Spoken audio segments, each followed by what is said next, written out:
Check us out to hear the latest on life in the volunteer state. Yvonnca and her guests discuss everything from life, love, and business with a Tennessee flair. It's a Tennessee thing. Always relatable, always relevant, and always a good time. This is Talking Tennessee, and now your host, Yvonnca. This episode is brought to you by the Landes team, your go-to real estate family in East Tennessee. If you are looking to buy or sell, we are the ones you should call. Give us a call at 865-660-1186 or check out our website at YvoncaSellsRealEstate.com. That's Yvonnca, YVONNCA, sellsrealestate.com.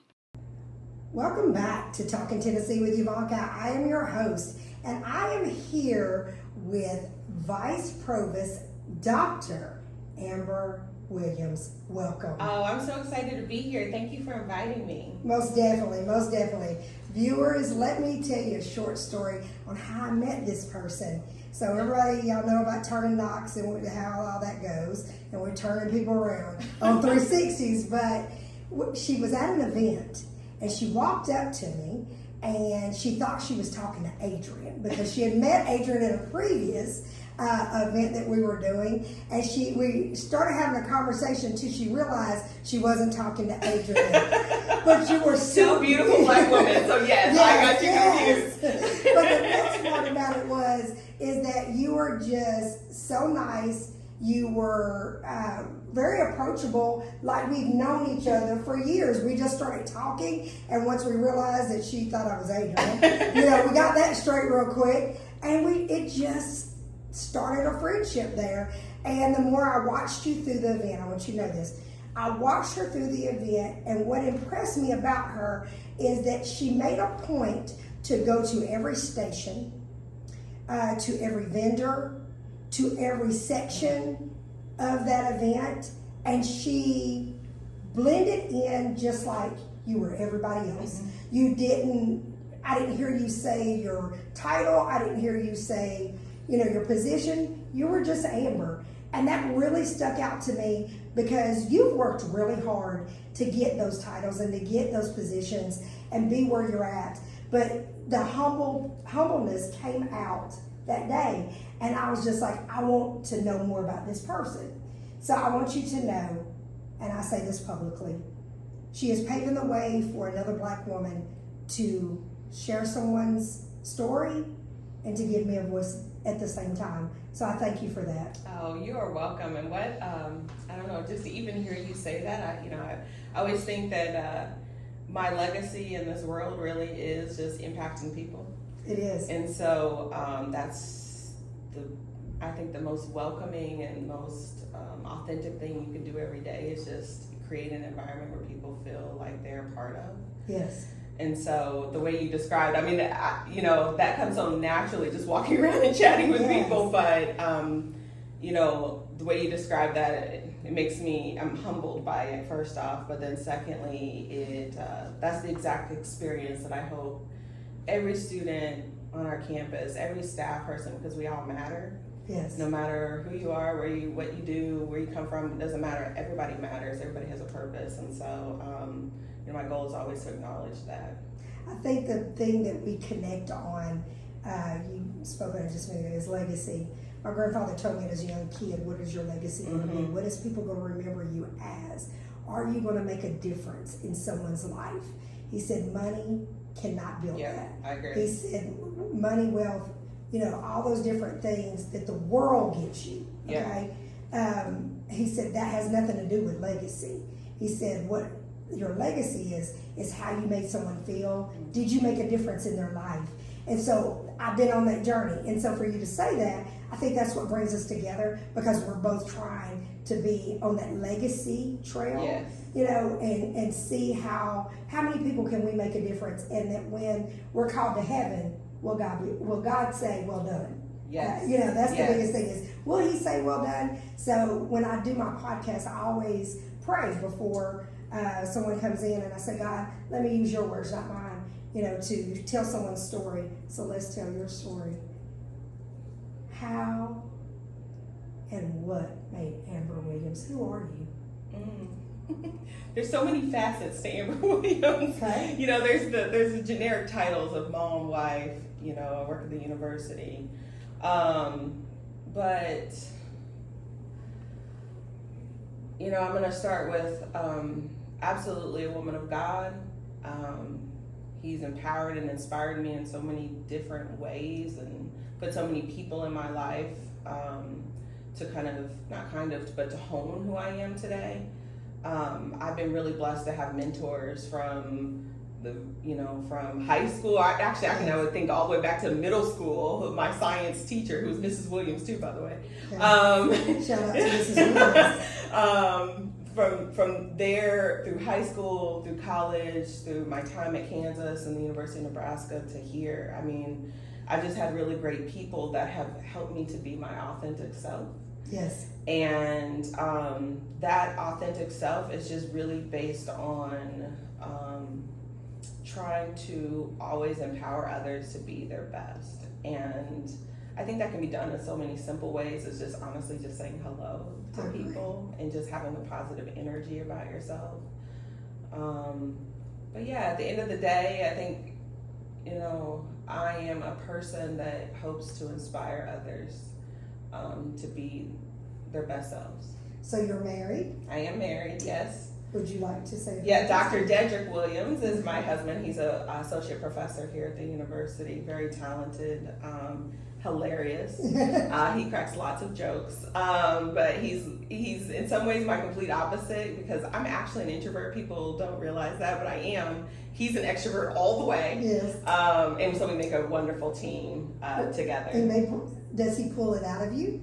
He absolutely pulls it out of me, yeah. Pulls it out And more spontaneous, because I'm very organized. Like, these are the things we need to do, and he's like, maybe tomorrow. Yeah. Well, that sounds like my husband. He's an introvert, but he really completes me as well, because of things that I would say, I can't do that. Mm-hmm. He's the one that will say, I agree. Why can't you do that? You know, who told you can't do that? Yeah. And I think you always need that person Absolutely. that will pull something out of you. And I say this on social platforms, is that you have to evolve together. Yes. And you have to be equally yoked that you are building something. Yes. You know, that big thing. Marriage is a blessing, but marriage can be very hard at times. Yeah, you know, I think the thing that people least talk about but should talk about the most Mm-hmm. is how challenging marriage is, and also how challenging parenting is. It is. I think we normalize that both are easy, and both are very challenging. You have to wake up every day ready to go to work. Yes. And ready to engage and ready to compromise. That's the biggest thing in marriage. Yes. And I think the biggest thing I've learned, in 2 days, I'll be married 21 years. Ooh, congratulations. Thank you. And the biggest thing I think I've learned is pick your battles. Yes. Every battle's not yours. Yes. And it's okay to disagree and move on. Mm-hmm. It doesn't have to be a big, conversation or deep conversation. Just move on sometimes. Yes. And let time heal those wounds. So you're a mom of two. Anthony's 10, Avery's 8. Okay. Avery will tell you she's the future chancellor of the University of Tennessee. She has a little name. She might be. She has a little name tag, and she shows up at events and will take the mic from me and get up there and just chat away.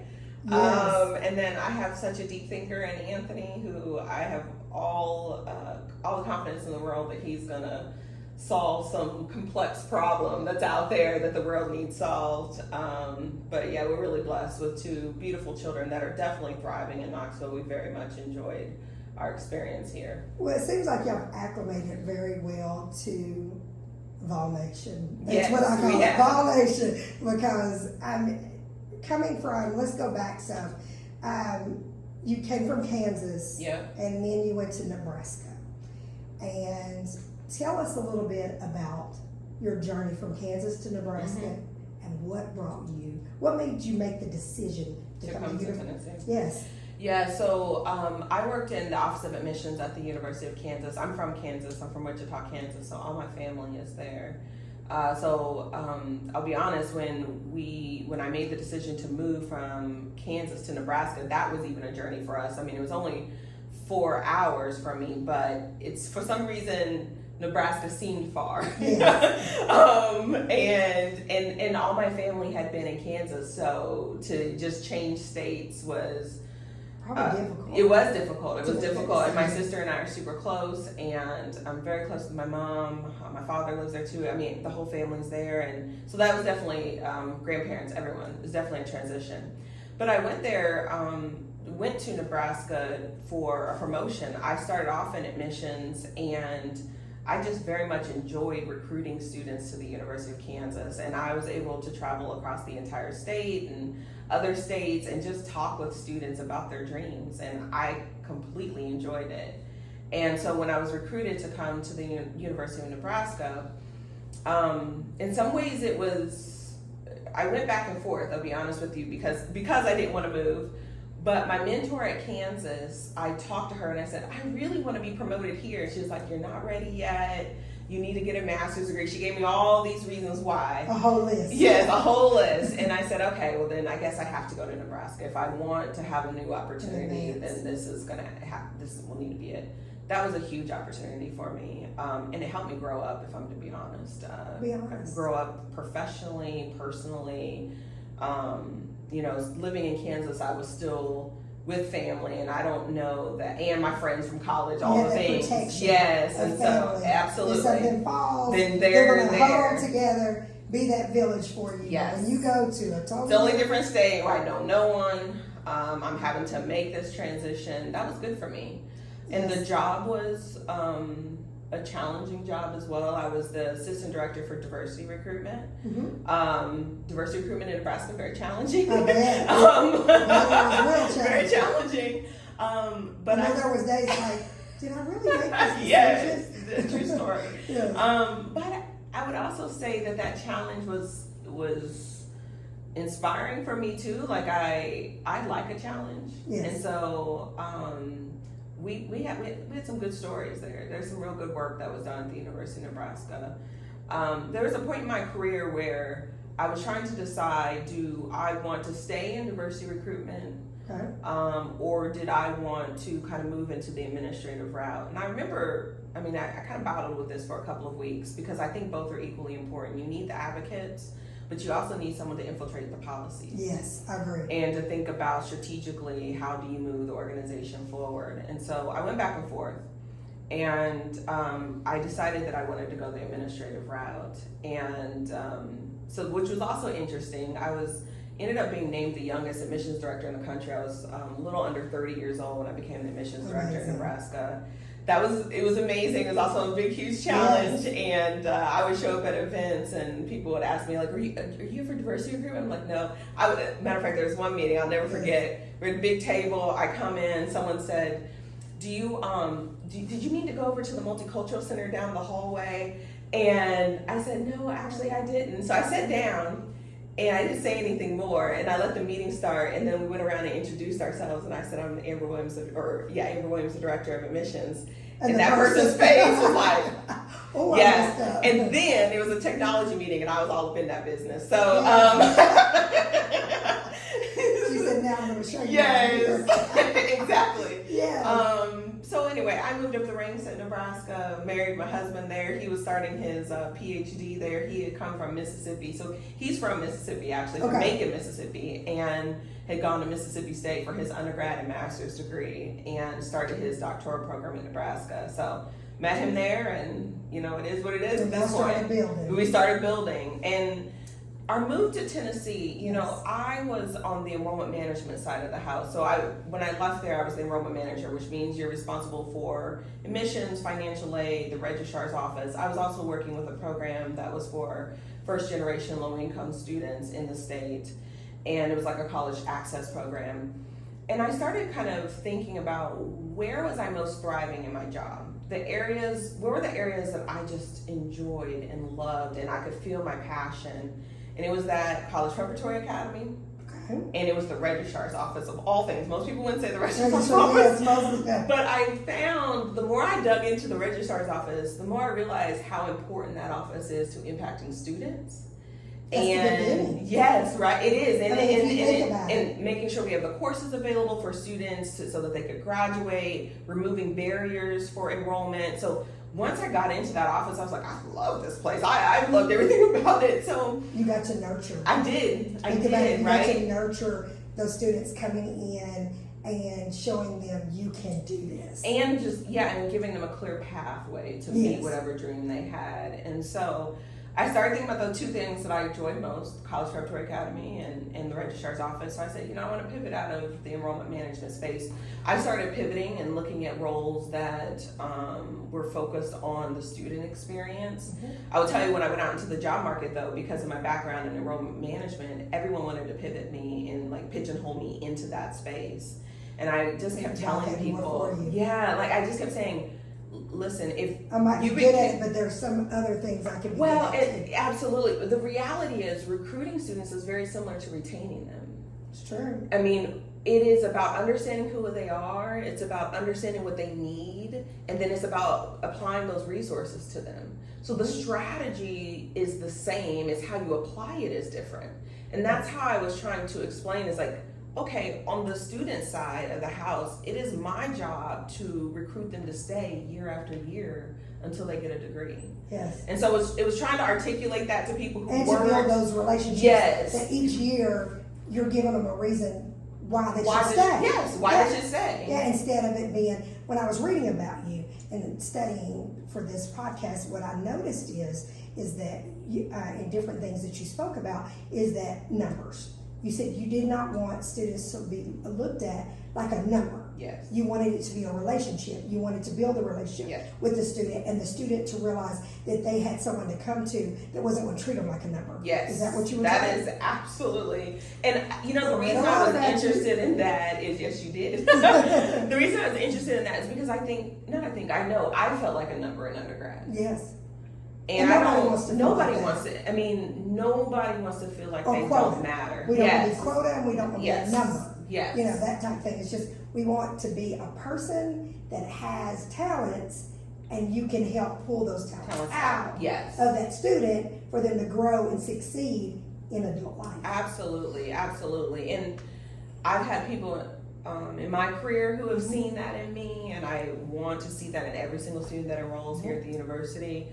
And luckily, when I was on the market, Chancellor Plowman, who I worked for, she was my supervisor at the University of Nebraska.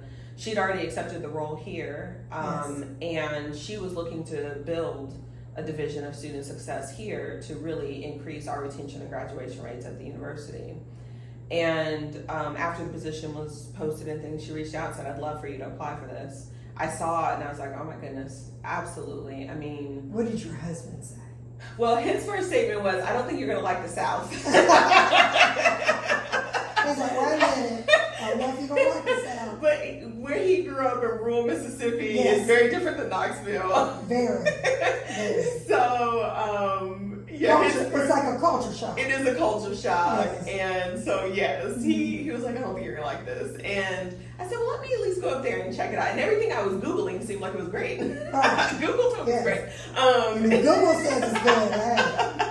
I'm going to trust Well, there's some other places we had looked at that did look great on Google. So at least I felt like there was some baseline interest. And then when I came to visit the campus and the community, I just completely fell in love. Mm-hmm. The people are so nice, and the campus, the faculty and staff are so committed to student success and ensuring that we create the environment. And I felt like I had the team around me, meaning the team as in the entire campus, every faculty and staff member around me that could enhance the experience here, because we already have a really strong foundation. It's just we need a little more strategic direction. I think a lot of times people, when we out at the games and we talk about Tennessee, about how great it is, I think people think, oh, that's what you're supposed to say about your university. And I'm like, no, you just don't understand. Yes. Tennessee gives a feeling. I agree. of home. It gives you that feeling of you're home now. Yeah. You go to a game, you feel like you're at home. You go to an event, you feel like you're at home. And I think the biggest thing that people miss, and not saying other universities doesn't have great qualities, it is not like Tennessee. I'm just saying that. But I just think that a lot of people don't stop to think about, what Tennessee, the feeling that they give. Think about it, you're coming from Nebraska. Yeah. You came to visit, okay? And one thing I tell people about Tennessee is you can go in a grocery store and people are going to speak to you. Absolutely. You don't have to know their name. You don't have to know what they do for a living, whatever. They could care less. With people that eye contact, they're going to speak to you. And I think that's a big thing that Tennessee has, because think about it. When you're 18 years old, okay, you're coming from another state, you know no one, your parents bring you, you get your dorm room set up, you get all the pretties, but then you're left. Yes. You've got to have people on campus that is going to see the needs that you have and help you nurture those needs and tell you where to go. And I think the biggest thing that I hear coming from you is you want to give an experience to those students and you want them to know they matter. Yes, and that it can be done at scale. We have about 39,000 students on campus. So it's a nice campus. It's a lot of students. Yes. But every single student that enrolls on our campus receives what we call a Vol Success Team. So it's 3 professionals, full-time professionals, that help them navigate their experience on campus. It's their academic advisor. We have some courses they're going to take in their major, that sort of thing. Their academic coach, which is, we believe in, we have all our students take the Clifton Strengths Assessment. Yes. We believe in the potential of every student, and the coach is trained as a Clifton Strengths coach and helps the young person think about what strengths they have, what unique talents they have, but then more importantly, how to apply it to their goals. And then they're all assigned a financial aid counselor. There are very few campuses. Yes. That's huge. So think about it. I mean, every year we have 8,000 new students between our first year and our transfer students that are all assigned a squad of people. Like, these are my people. Yes. And that doesn't happen on a campus of our size. I mean, I hear it's people. It's like you're creating small villages. Yes. For each student. Yes. That's what that is. It's exactly what it is. We've always been raised that you need a village, but that's what Tennessee creates. A small village for each student to know where they can go. Exactly. Get fed. Yes. And not just food. I'm talking about fed, absolutely. Into bringing out the best of them. And that's, when I got here, and I met before COVID hit, so I arrived in 2020, January 2020. I met with about 150 or so first year students, and I asked them, I said, what do y'all need? What do you need to thrive? And they said, we have so many resources on campus that we don't know where to go. So we don't go anywhere. We go to each other. And I was like, oh, that's not always great. Right? That is true. So that's where this kind of... Be careful who you go to. Exactly. And that's where this idea of the Vol Success Teams came from. It came from them. It came from talking to them about what they need. And I think that, in higher ed, that's what we need to be doing. Like, you have to sit down with students, talk to them about their needs, and then respond, act. That's what leadership is about, exactly. is action. And so we created the Vol Success Teams, and amongst other programs that we've had. But I will tell you, listening to our students is how we were able to move the needle on their success rates. When I got here, our first year retention rate for about 7 to 10 years had been around 86%, and it fluctuated 86.5, 86.4 in that space. Yes. We're at 92% now. That's awesome. In a really short period of time. Because you've only been here 4 years. Yes, been here 4 years. That's what stuck out to me when I was reading about you. I'm like, so many things that they say that you implemented, and I'm like, that's just been 4 years. and when you think about it, that's during COVID. So it's really short 4 years, not long 4 years. It is, but what I will say is sometimes disruptions like COVID can be useful, while COVID impacted families in a very negative way.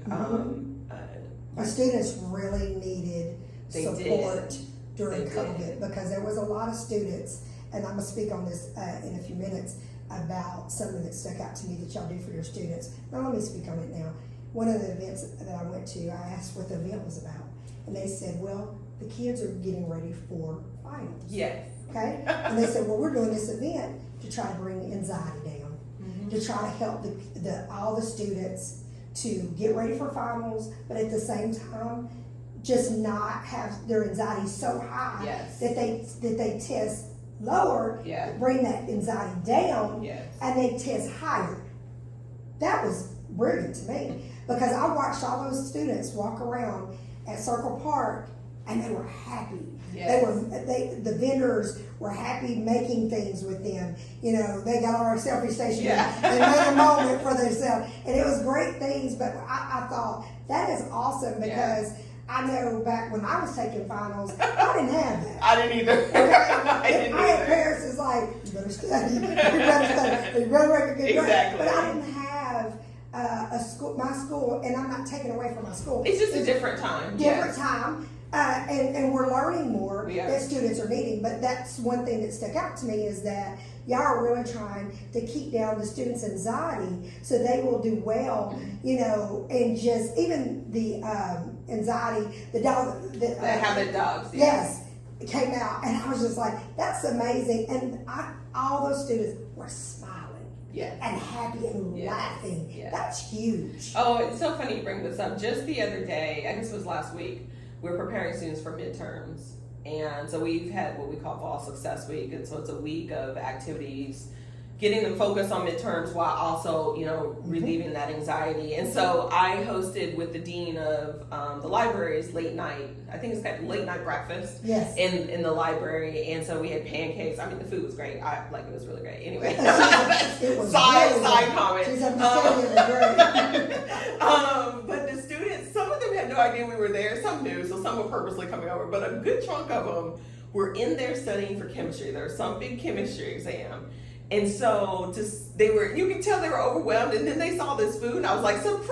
Yeah, surprise, you're gonna get to eat. Yeah, and I was like, you know what? This is your celebratory moment for coming in here to study. Like, this is a surprise for you for doing what you're supposed to be doing as a scholar on the campus. So that's thinking out of the box. Yes. And, you know, the biggest thing I see in this generation, that what they want from the past generations, they want to be heard. They do. And they want to be, you know, have that feeling of not without judgment. That they can really, really, you know, open up without the scolding, you know. And that may have worked in the past generation, but this generation, you know, I think they really want team players. They do, and they value authenticity. Yes, they do. Yeah. So let me ask you this. I know there's probably a lot of them, but if you could pick, what is one thing on campus is your favorite thing to do? Oh gosh. I know there's a lot, but I just. Oh my goodness, I have to think about it. Think about it. There's so many. Okay, so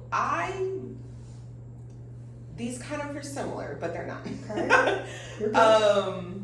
Like that late night breakfast, or I do what's called Orange Dash, where I just show up in places where students are studying and I surprise them with orange food. Okay. So it's all oranges or orange snacks, Doritos, orange drinks. Yes. Anything orange. Anything orange. Yes. It's so much fun because both of those things are surprises.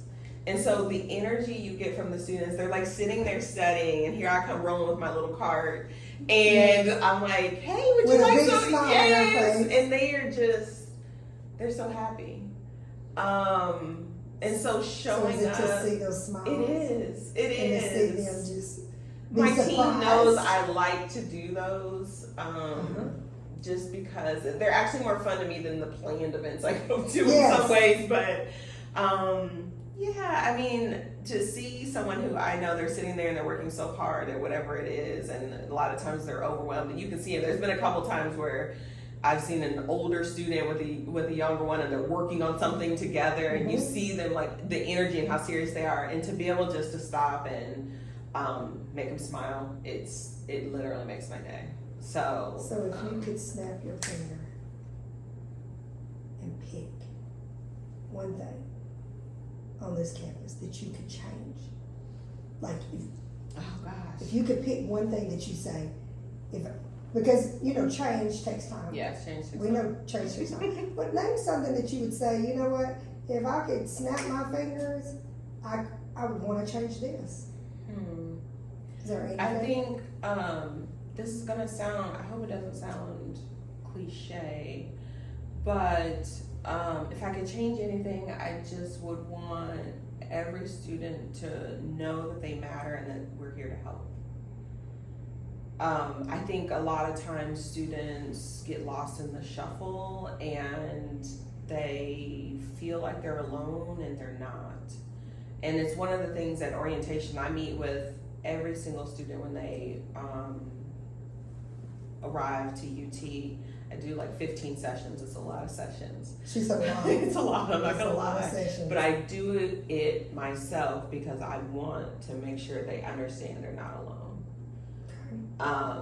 And so yes, if there's anything that I could change, it You would just be don't want that. someone to feel alone. I never want anyone to feel alone. That's big because with everything that your position carries, that's a lot on your back and on your shoulders.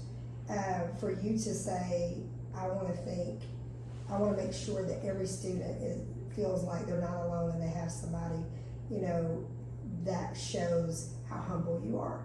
Because a lot of times when you have a whole lot of, you may want to change a lot of things, but a lot of times when we get in positions is you've got certain things that you have to do, and so some things can fall through the cracks because there's so many things that you have to check off your list. So that shows that you're very humble and you think of them as you.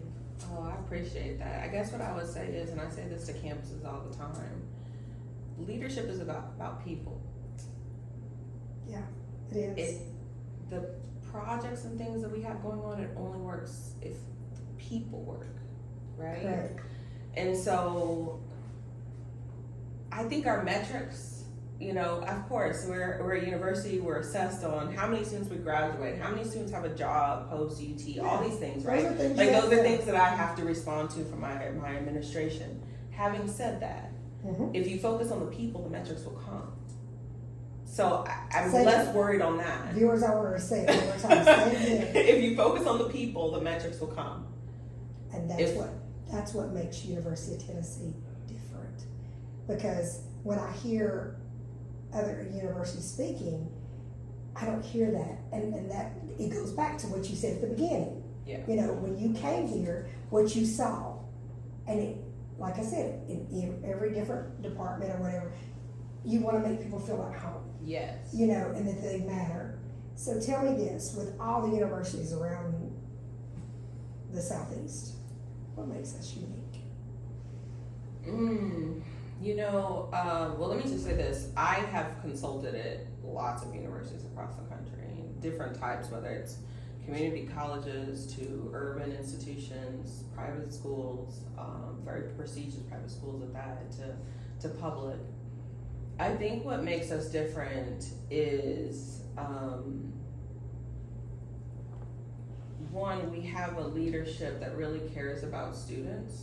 I think when you look at from President Boyd to Chancellor Plowman to Provost Zomchek, their number one priority is ensuring that our students are doing well. And having that from the very top, it means something. Yes, it really does. It does. Yes. And well, it goes back, if you think about it, it goes back to the way we were raised. yes, In our churches. Yes. Think about it. The head. yes, The head had to be in yes. check for it to flourish down to everybody else. It has to. So your head has to be that strong and understand the assignment, because if they don't understand that assignment, it's going to affect everything that's coming down that ladder. And so you've got to does. and you got to build a team that understands that and is trying their best Yes. to make that happen. Yes. If you have someone that's on your team that is not a team player, that can really hurt a lot of students. It really can, and I will tell you, the campuses that I've been on where students are not thriving, it's because it hasn't started at the top. Has to You start have at the some top. really wonderful, well-meaning people who are working really hard and running on the ground, Yes. trying to enhance the experience. But to enhance the experience needs resources. It needs time to think. It needs strategy. it needs presence from the leadership. Mm-hmm. And so... And they need to see the leadership. Exactly, right? And President Boyd and Chancellor Plattman, you see them. They are out with the students. They are. Because when I was reading about you, I read about everybody. Yeah. You know, because I wanted to prepare for this. And I know I see them out a lot. Yes. You know, and I'm like, okay. So it goes from the top. All the way. Y'all make sure that y'all connect with the students. I've sat and watched you. You know, and you can see it is sincere. It's not a photo op. Yes. You may take a photo with them to, you know, to bring a memory, yes. but it's not a photo op. Yes. That's the difference. Agreed. I mean, there's a memory and then photo op. Just like on Friday when it was raining all crazy Yes. on campus, Mm-hmm. we had an event, coffee with the vice provost, and the provost went with me. And it was raining like cats and dogs. Yes, and it this was. brother walked out with his little umbrella. I was like, "Do you want to drive the golf cart over?" He was like, "Nope, I'm just gonna walk." And I was like, "Oh, "Okay." And you're like, it's pouring rain. It's pouring Are you rain. serious? He walked clear across campus. Yeah. We got over there, and luckily we were under a tent. But he stayed out there the whole hour, waited for students, and they came in waves because of the rain. Mm-hmm. So there was some dull times, but it did not matter for him. I mean, he was out there the entire time. He wanted to make a difference. He wanted to make a difference, right? And there's so many things our provost could have been doing, but he chose at that moment to be with them. And that means, like... It does. Yes. Because there's a lot of kids that, let me just say this with no judgment, there's a lot of kids that come to the university and you don't know how they were raised, you don't know what they've been through, what trauma they've been through, and they may not have gotten that one-on-one. They may not have saw their mom or saw their dad on a regular basis and got that love, you know, that y'all are giving and making sure that they see they matter. Yes. I think that's the biggest thing is the students need to know they matter and it's not for show. And I've watched all of you and I'm just like, they really get it and they really want to make a difference. And that's where it goes back to the legacy part of it is, okay, what is people going to remember you as? Mm-hmm. They're going to remember that you wanted to make a difference, you went out, and you labored. Yeah. Because I think a lot of times when we get in high positions, sometimes you don't see the labor. I can see the labor in you. I see the smile. You know, and I'm not talking about just in a photo. I'm talking about just live. I see you, you know, interacting with those students and asking, Art, how's your day going? I've seen you say that to many students. How's your day going? Is everything okay? Do you need any help? You know, that type of thing. And I think that we need more of that. You know, University of Tennessee, to me, and I'm not saying that because I live in Tennessee, because I have viewers outside of Tennessee. I'm not saying it because I live in Tennessee and I believe in the Vols and University. It's just different. It's a different feeling, and I think that you should be proud of yourself that what you're doing is making a difference. So my next question, what is your primary role at the University of Tennessee? Yes, so as Vice Provost, I'm primarily responsible for ensuring that every student who's admitted to the university, that they graduate. So I work really closely with our faculty, specifically to make sure that our students are prepared and have strong, what I would call academic confidence in the classroom. Yes. So my role, the offices I work with is from orientation, so orienting all new students, advising, coaching I mentioned, career center, honors programs, undergraduate research, and then we have some programs for special populations like our veterans, first generation students, those sorts of things. So my goal is to understand what the faculty are looking for in the classroom, and then to work with our students to give them those skills so that they can perform well in the classroom, and the same with the career side. What are our employers looking for?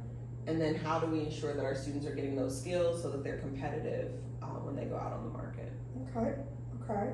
So the next question is, and this is one that, in these days and times, there's some people that don't believe college, you have to have it. I know. There's so many people that I hear when we're out working that people will ask me my opinion of college.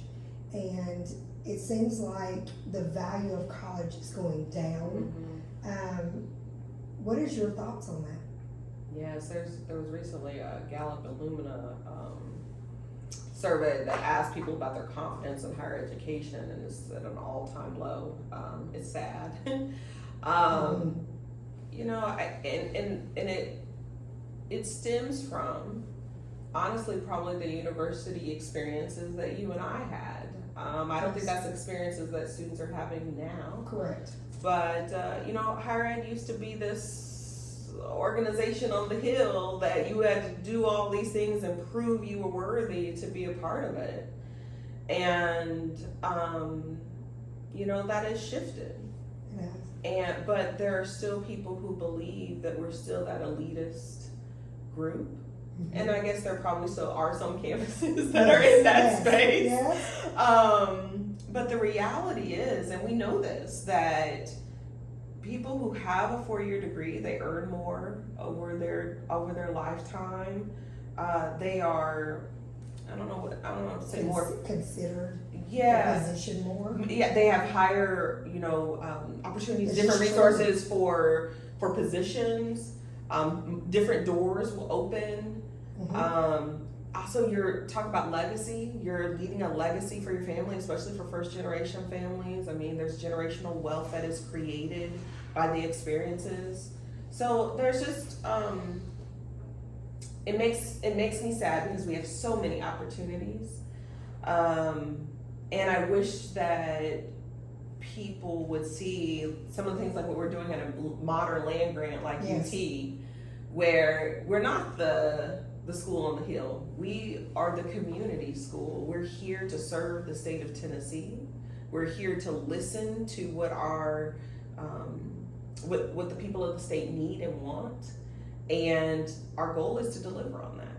And so, you know, I think that Chancellor Plowman and President Boyd have done a phenomenal job cheerleading across the state, talking about the value we've added, but also listening to the people of the state about what they need, and then us but trying to deliver on those resources. Now you see why I brought Vice Provost Dr. Amber Williams on Talking Tennessee. She's brilliant, she's ready, she's willing to have the conversation, and we're going to do a second segment. Tune in next Friday to part 2 of this segment. Bye, guys. Thanks for listening to Talkin' Tennessee with Yvonnca. Watch out for our weekly episodes from the First Family of Real Estate, and check us out on the web, www.yvoncasalesrealestate.com. See our videos on Yvonca's YouTube channel, or find us on Facebook under Yvonnca Landes and Twitter at Yvonnca Landes. And don't forget to tell a friend about us. Until next time, Yvonnca signing off.